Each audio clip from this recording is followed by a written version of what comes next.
ನಮೋ ವಾಲ್ಮೀಕಿಯೇ. ನಮಸ್ಕಾರ ಬಂಧುಗಳೇ. ನಾನು ನಿವೃತ್ತ ಪ್ರಾಧ್ಯಾಪಕ ಡಾಕ್ಟರ್ ಅರ್ಜುನ್ ಪಂಗನ್ನವರ್. ಹೇ ಸೀತಾರಾಮ್ ವಾಹಿನಿಯ ವಾಲ್ಮೀಕಿ ರಾಮಾಯಣ ಅಂದು ಇಂದು ಚಿಂತನ ಕಾರ್ಯಕ್ರಮದ 486ನೇ ಸಂಚಿಕೆಗೆ ತಮ್ಮೆಲ್ಲರಿಗೂ ಸ್ವಾಗತ. ಹಿಂದಿನ ಸಂಚಿಕೆಯಲ್ಲಿ ಸೀತೆಯನ್ನು ಹುಡುಕಲು ನೇಮಿಸಿದ ದಕ್ಷಿಣದ ತಂಡ ಅಂಗದನ ನೇತೃತ್ವದಲ್ಲಿ ಅವರು ಈ ದಕ್ಷಿಣದ ಎಲ್ಲ ಪ್ರದೇಶಗಳನ್ನು ಅಂದರೆ ಸುಮಾರು ತಮಿಳುನಾಡು, ಇವತ್ತಿನ ತಮಿಳುನಾಡು ತನಕ ಕಾಶ್ಮೀರ, ಕನ್ಯಾಕುಮಾರಿ ತುದಿಯವರಿಗೆ ಹುಡುಕಾಡ್ತಾರೆ. ಸೀತೆ ಎಲ್ಲಿಯೂ ಸಿಗೋದಿಲ್ಲ. ಒಂದು ಸಲ ಬಿಟ್ಟು 2 ಸಲ ಪದೇ ಹುಡುಕಾಡಿ ನೋಡ್ತಾರೆ. ಆದರೆ ತಮ್ಮ ವಿಫಲತೆ ಅಂದರೆ ನಮಗೆ ಸಿಗಲಿಲ್ಲ ಸೀತೆ ಅನ್ನೋದನ್ನು ಒಪ್ಪಿಕೊಳ್ಳೋದಿಲ್ಲ ಅವರು. ಮತ್ತು ನಾವು ಪ್ರಯತ್ನ ಮಾಡೋಣ, ಸೀತೆಯನ್ನು ಹುಡುಕಿ ಆ ಸುದ್ದಿನ ತೊಗೊಂಡು ಹೋಗೋಣ, ಅಲ್ಲಿ ತನಕ ನಾವು ಹಿಂದಿರುಗೋದು ಬೇಡ ಅಂತ ಹೇಳಿ ಮತ್ತು ಆ ಸೀತೆಯ ಹುಡುಕಾಟದಲ್ಲಿ ತೊಡಗಿದಾಗ ಅವರಿಗೆ ಅಲ್ಲಿ ಒಂದು ಗುಹೆ ಕಾಣಿಸ್ಕೊಳ್ತಿದೆ. ಅಂದರೆ ದೂರದಿಂದ ನೋಡ್ತಾರೆ, ಪ್ರಾಣಿ ಪಕ್ಷಿಗಳಲ್ಲಿಂದ ಹೋಗ್ತಿರ್ತಾವೆ. ಸ್ವಲ್ಪ ಪ್ರಾಣಿ ಪಕ್ಷಿಗಳಿಂದ ಹೊರಗೆ ಹೋಗೋದು, ಅಲ್ಲಿ ಅಲ್ದಾಡೋದು ನೋಡಿದಾಗ ಅವ್ರಿಗೆ ಅನಿಸ್ತದೆ ಇಲ್ಲೇನೋ ನೀರು ಇರ್ಬೋದು. ಯಾಕಂದರೆ ಅವರು ಭಾಳ ಸಮಯದಿಂದ ನೀರಡಿಕೆಯಿಂದ ಬಳಲ್ತಿರ್ತಾರೆ. ಮುಂದೆ ಧಾವಿಸ್ಕೊಂಡು ಮುಂದೆ ಹೋಗ್ತಾರೆ. ಹೋಗಿ ನೋಡಿದಾಗ ಗವಿ ಇರ್ತದೆ. ಆ ಗವಿ ಒಳಗಡೆಯಿಂದ ಭಾರೀ ಪ್ರಮಾಣದ ಗಾಳಿ ಹೊರಗೆ ಸೂಸಿ ಬರ್ತಿರ್ತದೆ. ಅದಕ್ಕೆ ಎಲ್ಲರೂ ನಿರ್ಧಾರ ಮಾಡ್ತಾರೆ, ಈ ಗವಿ ಒಳಗೆ ಹೋಗೋ ಸಲುವಾಗಿ ನಿರ್ಧಾರ ಮಾಡ್ತಾರೆ. ಅದನ್ನೇ ವಾಲ್ಮೀಕಿಯವರು ಮುಂದೆ ಹೀವರಿಸ್ತಾರೆ. ರಭಸದಿ ನುಗ್ಗಿದರು ಎದೆಗುಂದದ ಆನೆಗಳಂಥ ವಾನರರು, ಕಂಡರು ರಮ್ಯ ಹೊಳಪಿನ ತಾನ ಗುಹೆಯಲ್ಲಿ. ಮೊದಲು ಭಯಾನಕಿತ್ತು ಗುಹೆ. ಅದು ಭಾರಿ ಪ್ರಮಾಣದ ಹೊರಗಡೆ ಗಾಳಿ ಸುಸ್ತಾ ಇತ್ತು. ಅಂದರೆ ಗುಹೆ ಒಳಗಿಂದ ಹೊರಗಡೆ ಗಾಳಿ ಬರ್ತಿತ್ತು ರಭಸದಿಂದ. ಇದನ್ನು ನೋಡಿಕೊಂಡು ಆದರೂ ಧೈರ್ಯ ಮಾಡ್ಕೊಂಡು ಏನು ಮಾಡ್ತಾರೆ, ಈ ಆನೆಗಳು ಹೇಗೆ ನುಗ್ಗುತ್ತಾವಲ್ಲ ಹಾಗೆ ಇವರು ದಟ್ಟಾರಣ್ಯದಲ್ಲಿ ಆನೆ ಹೇಗೆ ನುಗ್ಗೋತ ಹೋಗ್ತಿರಲ್ಲ ಆ ಪ್ರಕಾರ ಈ ವಾನರರು ಏನು ಮಾಡ್ತಾರೆ, ಗವಿಯೊಳಗೆ ನುಗ್ತಾರೆ. ಗವಿಯೊಳಗೆ ನುಗ್ಗಿದ ನಂತರ ಅವ್ರ ಮುಂದೆ ರಮ್ಯವಾದ ತಾಣ ಕಾಣಿಸ್ತಿದೆ. ಮನಮೋಹಕ ಒಂದು ಸುಂದರವಾದಂತಹ ಸ್ಥಳ ಅವರಿಗೆ ಕಾಣಿಸ್ತಿದೆ. ಒಬ್ಬರ ಕೈ ಮತ್ತೊಬ್ಬರು ಹಿಡಿದು ಒಂದು ಯೋಜನೆ ದೂರ ಪ್ರವೇಶಿಸಿದರು. ಹೋಗುವ ಕಾಲಕ್ಕೆ ಒಬ್ಬರ ಕೈ ಹಿಡ್ಕೊಂಡು ಸಾಲಕ್ಕಾಗೇ ಅವರು ಒಂದು ಯೋಜನೆ ಅಂತರ ತನಕ, ಗುಹೆ ಎಷ್ಟು ನೋಡಿದಿರ್ಬೇಕು ನೋಡಿ, ಒಂದು ಯೋಜನೆ ಅಂತರ ತನಕ ಹೋಗ್ತಾರೆ. ಪ್ರವೇಶಿಸಿದರು ಗಿಡ ಮರಗಳ ಮಧ್ಯೆ. ಆ ಗುಹೆಯೊಳಗೆ ಇಲ್ಲಿ ಏನಪ್ಪ ವಿಶೇಷತೆ ಇತ್ತಂದ್ರೆ, ಆ ಗುಹೆಯಲ್ಲಿ ಒಳಗಡೆಗೆ ಏನಂತಾರೆ ಕೆರೆಗಳಿದ್ದವು, ಜಲರಾಶಿ, ಪ್ರಾಣಿ ಪಕ್ಷಿಗಳಿದ್ದವು. ಅಲ್ಲಿ ಗಿಡ ಮರಗಳ ಸಹಿತ ಇದ್ದವು. ಅಲ್ಲಿ ಅವತ್ತುಗಳ ಮಧ್ಯದಲ್ಲಿ ನುಸುಳಿಕೊಂಡು ಇವರು ಹೋಗ್ತಾರೆ. ನೀರಡಿಕೆ ನಿತ್ರಾಣದಲ್ಲಿ ಹಿಂಜರಿಯದೆ ಸಾಕಷ್ಟು ನೀರಡಿಕೆ ಆಗಿತ್ತು. ಅಲುದಾಡಿ ಸ್ವಲ್ಪ ನಿತ್ರಾಣವಾಗಿದ್ದರು ಅವರು. ಎಲ್ಲರೂ ಅಶಕ್ತರೂ ಆಗಿದ್ರೆ, ಆದರೂ ಕೂಡ ಧೈರ್ಯದಿಂದ ಮುನ್ನುಗ್ತಾರೆ. ಕಾರ್ಯ ಸಾಧನೆಗೆ ಸಾಗಿದರು ಮುಂದೆ. ಒಂದೇ ಇತ್ತು ಅವ್ರ ತಲೆಯಾಗಿ ಏನಂದ್ರೆ, ಸುಗ್ರೀವ ನಮಗೇನು ರಾಮನ ಕಾರ್ಯ ಕೊಟ್ಟಾನ ಸೀತೆಯನ್ನು ಹುಡುಕೋದು, ನಮಗೆ ಎಷ್ಟೇ ತೊಂದರೆ ಆಗೋದೇಕ ಛಲದಿಂದ ನಾವು ಆ ಕಾರ್ಯವನ್ನು ಸಫಲಗೊಳಿಸ್ಬೇಕು ಅನ್ನುವಂಥ ಒಂದು ಎದೆಗಾರಿಕೆ, ವಿಲ್ ಪವರ್ ಅಂತ ಕರಿತೇವೆ ನಾವು. ಯಾರಲ್ಲಿ ವಿಲ್ ಪವರ್ ಇರ್ತದಲ್ಲ, ಎಷ್ಟೇ ಅಡೆತಡೆಗಳು ಬಂದರೂ ಎಷ್ಟೇ ತೊಂದರೆ ಆದರೂ ಸಹಿತ ನಾನು ಈ ಗುರಿ ತಲುಪಬೇಕಂತ ಹೇಳಿ ನಾವು ನಿರ್ಧಾರ ಮಾಡಿದ್ದಂದ್ರೆ ಅದನ್ನು ಗುರಿ ತಲುಪ್ತಾನೆ. ಇವರು ಕೂಡ ಅದೇ ನಿರ್ಧಾರ ಮಾಡಿರ್ತಾರೆ. ನಿತ್ರಾಣದ ಮಧ್ಯೆಯೂ ಬಿಡಲಿಲ್ಲ ಪ್ರಯತ್ನ ವಾನರರು, ನಿರಾಶೆಯಲ್ಲೂ ವೀರ ಸದಾ ಜೀವಂತನಿರುವನು. ಇಲ್ಲೊಂದು ನೋಡಿ ವಾಲ್ಮೀಕಿಯವರು ಹೇಳ್ತಾರೆ, ನಿರಾಶೆಯಲ್ಲಿಯೂ ವೀರ ಪುರುಷ ಒಂದು ವೇಳೆ ಅವನು ಸಾಧನೆ ಆಗದೆ ನಿರಾಶೆಗೊಂಡಿರ್ತಾನೆ, ಗುರಿ ಮುಟ್ಟದೆ ನಿರಾಶೆಗೊಂಡರೂ ಕೂಡ ಅವ ಸೋಲನ್ನು ಒಪ್ಪುವುದಿಲ್ಲ, ಮತ್ತು ಗೆಲ್ಲಬೇಕಂತ ಜೀವಂತವಾಗಿ ಉಳಿತಾನೆ. ಆತ್ಮಹತ್ಯೆನೂ ಮಾಡ್ಕೊಳ್ಳೋದಿಲ್ಲ.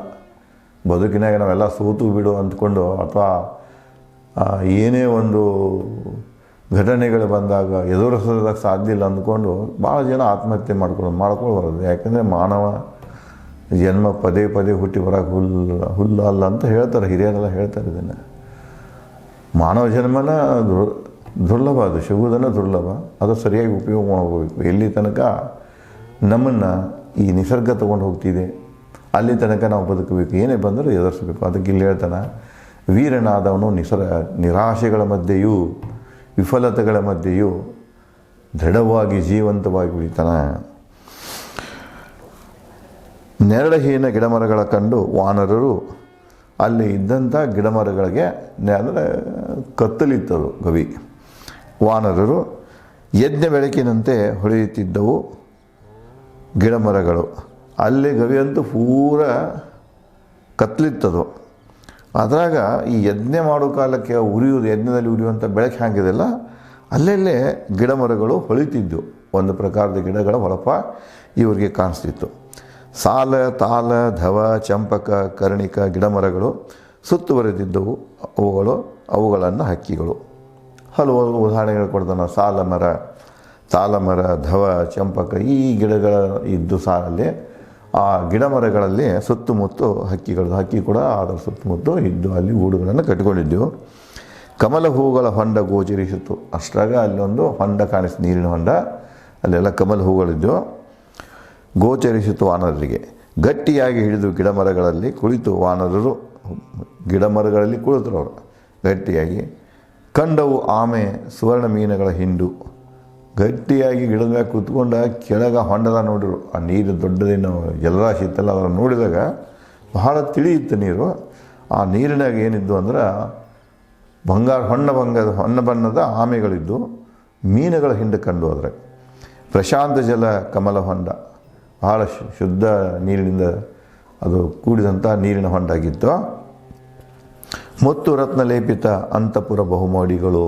ಮತ್ತೊಂದಲ್ಲಿ ದೃಶ್ಯ ಬರ್ತಿದೆ ಅವರಿಗೆ. ಈ ದೊಡ್ಡ ಜಲದ ಹೊಂಡ ಅಲ್ಲದೆ, ತಿಳಿನೀರಿನ ಶುದ್ಧ ಜಲ ಹೊಂಡ ಅಲ್ಲದೆ, ಗಿಡಮರಗಳಲ್ಲದೆ, ಪ್ರಾಣಿ ಪಕ್ಷಿಗಳಲ್ಲದೆ, ಅಲ್ಲಿ ಬಹುಮಹಡಿ ಕಟ್ಟಗಳ ಕಂಡು. ಗವಿಯಲ್ಲಿ ಅಂದರೆ ಗವಿ ಎಷ್ಟು ದೊಡ್ಡದಿರ್ಬೇಕು ನೋಡಿ. ಅದು ಬಹುಮಹಡಿ ಕಟ್ಟಡಗಳು ಹೇಗಿದ್ದಪ್ಪ ಅಂದ್ರೆ ಮುತ್ತು ರತ್ನ ಇವುಗಳಿಂದ ಅಲಂಕಾರ ಮಾಡಿದಂತಹ ಅಂತಪುರ ಮಹಡಿಗಳು, ಚಿನ್ನ ಬೆಳ್ಳಿ ಅಲಂಕರಿತ ಮಹಡಿಗಳು, ಕೆಂಪು ಕಂದು ವರ್ಣ ಹೂ ಗಿಡ ಬಳ್ಳಿಗಳು, ಸವರ್ಣ ಭ್ರಮರ ಜೇನುಗೂಡುಗಳು, ಇಲ್ಲೆಲ್ಲ ವರ್ಣನೆ. ಅಲ್ಲಿ ನೋಡಿ ಬಹುಮಹಡಿ ಕಟ್ಟಡಗಳಿರ್ತಾವ. ಸಾಕಷ್ಟು ಬೆಳ್ಳಿ, ಚಿನ್ನ, ಮುತ್ತು ರತ್ನಗಳಿಂದ ಅವು ಅಲಂಕಾರಗೊಂಡಿರ್ತಾವ. ಮುಂದೆ ಅಷ್ಟೇ ಅಲ್ಲ, ಅಲ್ಲಿರುವಂಥ ಗಿಡಬಳ್ಳಿಗಳು, ಕಂದು ವರ್ಣದ ಹೂ ಬಿಟ್ಟಂಥ ಗಿಡಬಳ್ಳಿಗಳಿರ್ತಾವೆ. ಮತ್ತು ಭ್ರಮರ ಜೇನುಗೂಡು ಹೆಂಗೆ ಕಾಣಿಸ್ತಿದ್ವು ಅಂದ್ರೆ ಹೊನ್ನಿನಂತೆ ಕಾಣಿಸ್ತಿದ್ವು. ಹೊನ್ನಿನಂತೆ ಬಂಗಾರದ ಬೆಳಕಿನಂತೆ ಕಾಣ್ತಿದ್ದವು. ಚಿತ್ರಕಲೆ ಕೆತ್ತನೆ ಕುಸುರಿನ ಆಸನ ಶಯನಗಳು, ಅಲ್ಲಿ ಕೂಡಾಕ ಶಯನಗಳಿದ್ದು ಅವೆಲ್ಲ ಕೆತ್ತನೆ ಕೆಲಸದಿಂದ ಕೂಡಿದ್ದೆವು. ಶಿಲ್ಪಿ ಅಂದ್ರೆ ಭಾಳ ಚೆಂದಾಗಿ. ಈಗ ಹೆಂಗೆ ನಾವು ಇಲ್ಲೇ ನಾವು ಕರ್ನಾಟಕದ ಕೆಲವೊಂದು ಗುಡಿಗಳನ್ನೇ ನೋಡ್ತೇವೆ, ಶಿಲ್ಪಗಳ ಕೆತ್ತನೆ ಆದಂಥ ಏನು ನೋಡ್ತೇವೆ ನಾವು. ಅದೇ ರೀತಿಯಾಗಿ ಇಲ್ಲಿ ಏನಿತ್ತಂದ್ರೆ ಅಲ್ಲಿರುವಂಥ ಶಿಲ್ಪಿಗಳಲ್ಲಿ ನಾನಾ ಪ್ರಕಾರದ ಚಿತ್ರಗಳನ್ನು ಕೆತ್ತಿದಂಥ ಆಸನಗಳಿದ್ದು. ಕುಸುರಿನ ಚಿನ್ನ ಬೇಳಿ ಪಾತ್ರೆಗಳು ಕುಸುರಿನಿಂದ ಅವು ಕಲಾತ್ಮಕವಾಗಿ ತಯಾರಿಸಿದಂಥ ಚಿನ್ನ ಮತ್ತು ಬೇಳೆ ಪಾತ್ರೆಗಳು ಕೂಡಿದ್ದು. ಚಂದನ ಲೋಳೆ ರಸ ಧೂಪಬತ್ತಿಗಳು, ಚಂದನ ಮತ್ತು ಲೋಳೆ ರಸದಿಂದ ಮಿಶ್ರಿತ ಮಾಡಿದಂಥ ಧೂಪಬತ್ತಿಗಳು ಕೂಡ ಇದ್ದು ನೋಡಿ. ಧೂಪಬತ್ತಿ, ಉದುಬತ್ತಿ, ಸುಗಂಧ ದ್ರವ್ಯ ಮತ್ತು ಈ ಬೆಳ್ಳಿ ತಾಟು, ಬಂಗಾರ ತಾಟು, ಕುಸುರಿನಿಂದ ಮ್ಯಾಗ ಕಲೆಯ ಚಿತ್ರವನ್ನು ಗುರುತಿಸಿದಂಥ ಇವುಗಳ ಬಳಕೆ ತ್ರೇತಾಯುಗದಲ್ಲಿ ಇತ್ತು. ಆವಾಗ ಅದಕ್ಕೆ ಆಧಾರದ ಮೇಲೆ ನಾವು ಕಾಲಘಟ್ಟವನ್ನು ಗುರುತಿಸ್ಬೋದು. ತಮಗೆ ಹೇಳಿದ್ದೇನೆ, ನಾನು ನೆನಪಿಸಿಕೊಡ್ತೇನೆ. ಇದು ಬ್ರೌಂಜ್ ಏಜ್ ಅಂತ ಏನು ಬರ್ತಿದೆಯಲ್ಲ, ಲೋಹಗಳ ಯುಗ ಅಂತೇಳಿ ಶುರುವಾಯ್ತಲ್ಲ, ಲೋಹಗಳನ್ನು ಗುರುತಿಸಿ ಬಳಕೆ ಮಾಡುವ ಯುಗ ಏನು ಶುರುವಾಯ್ತಲ್ಲ, ಆ ಯುಗದಲ್ಲಿ ಅಂದರೆ ಶಿಲಾಯುಗದ ನವ್ಯ ಶಿಲಾಯುಗದ ಉತ್ತರಾರ್ಧದಲ್ಲಿ ಕೊನೆಯ ಗಳಿಗೆಯಲ್ಲಿ ಈ ರಾಮನ ಚರಿತ್ರೆ ಅಥವಾ ರಾಮನ ಘಟನೆ ಘಟಿಸಿರಬೇಕಂತೇಳಿ ಈ ಕುರುಹುಗಳಿಂದ ತಿಳಿದು ಬರ್ತದೆ. ಹಣ್ಣುಗಡ್ಡೆಗಳ ರಾಶಿಗಳು, ಜಿಂಕೆ ಚರ್ಮ, ಹೊದಿಕೆ ಉಡುಪು ರಾಶಿಗಳು. ನೋಡ್ತಿಯಲ್ಲ, ಹಣ್ಣುಗಳಿದ್ದು ಗಡ್ಡೆ ರಾಶಿ ಇತ್ತು. ಹೊದ್ಕೊಳ್ಳಿಕ್ಕೆ ಜಿಂಕೆ ಚರ್ಮನ ಹಾಕ್ತಿದ್ರು. ನಾವೀಗ ಕಾಟನ್ ಬಟ್ಟೆ ಹಾಕ್ತೇವೆ, ಉಣ್ಣಿ ಬಟ್ಟೆ ಹಾಕ್ತೇವೆ, ಲೈನನ್ ಹಾಕ್ತೇವೆ. ಹಾಗಲ್ಲಿ ಆವಾಗ ಏನು ಮಾಡ್ತಾರೆ ಅಂದರೆ ಚರ್ಮದ ಬಟ್ಟೆಗಳನ್ನು ಮಾಡ್ತಿದ್ರು. ಚರ್ಮದ ಹೊದಿಕೆಗಳಿದ್ದು, ಉಡುಪುಗಳಿದ್ದು ಎಲ್ಲ ರಾಶಿಯಾಗಿ ಬಿದ್ದಿದ್ದೆವು. ರುಚಿಕರ ಮಧು, ಜೇನುತುಪ್ಪಿತ್ತಲ್ಲಿ ರುಚಿಕರ. ಪೇಯಿಗಳ ದಾಸ್ತಾನುಗಳು ಜೇನ ತುಪ್ಪನ್ನು ಉಪಯೋಗ ಮಾಡಿಕೊಂಡು ತಯಾರಿಸಿದಂಥ ಪೇಯಿಗಳು. ಈಗ ನಾವು ಕೋಕೋ ಕೋಲಾ, ಥಮ್ಸಪ್ಪ ಇವೆಲ್ಲ ಪೇಯ ಅಂತ ಕರಿತೀವಿ ನಾವು. ಚಹಾ ಇವೆಲ್ಲ ಪೇಯಗಳು. ಕಾಫಿ. ಅಲ್ಲೇ ಮಧುವನ್ನು ಉಪಯೋಗ ಮಾಡಿಕೊಂಡು ತಯಾರಿಸಿದಂಥ ಪೇಯಗಳ ರಾಶಿಯೇ ಇತ್ತಲ್ಲೇ. ಅತ್ತಿತ್ತು ಹುಡುಕುವಾಗ ಸೀತೆಯನ್ನು ವಾನರರು ಕಂಡರು, ಕೆಲ ಸ್ತ್ರೀಯರ ಸುಳಿಯುವ ವಾನರರು. ಸೀತಾ ಹುಡುಕುವಂತ ಹೊಂಟಿದ್ರು. ಅದಾಗ ಗವಿದಾಗ ಅಲ್ಲೇ ಕೆಲವೊಂದು ಸ್ತ್ರೀಯರು, ಹೆಂಗಸರು ಸುಳಿದಾಡುವುದನ್ನು, ಅತ್ತ ಇತ್ತ ಹೋಗುವುದನ್ನು ವಾನರರು ನೋಡ್ತಾರೆ. ಕಪ್ಪು ಜಿಂಕೆ ಚರ್ಮಧಾರಿ ತಪಸ್ವಿ ಸ್ತ್ರೀ ಕಂಡಳು. ಅವರ ಮಧ್ಯದಲ್ಲಿ ಒಬ್ಬಕ್ಕೆ ಕಪ್ಪು ಜಿಂಕೆಯ ಚರ್ಮ ಧರಿಸಿದಂತಹ ಒಬ್ಬ ತಪಸ್ವಿನಿ ಹೆಣ್ಮಗಳು, ತಪಸ್ವಿ ಹೆಣ್ಮಗಳು ಕಂಡಳವರಿಗೆ. ವಾನರ ಆಶ್ಚರ್ಯದ ಮಧ್ಯೆ ವಾನರ ಅದಕ್ಕೆ ನೋಡ್ತಾರೆ, ಏನಪ್ಪ ಹೆಣ್ಮಗಳು ಚರ್ಮದ ಕಪ್ಪು ಜಿಂಕೆಯ ಚರ್ಮ ರೂಪ ಧರಿಸಿ ತಪಸ್ಸಿ ಕೂತಾಳಲ್ಲ ಅಂಥೇಳಿ ಅವ್ರಿಗೆ ಆಶ್ಚರ್ಯ ಆಗ್ತಿದೆ. ಆ ಆಶ್ಚರ್ಯದ ಮಧ್ಯೆ ಹನುಮಾನನ ವಿಚಾರಿಸಿದಳು.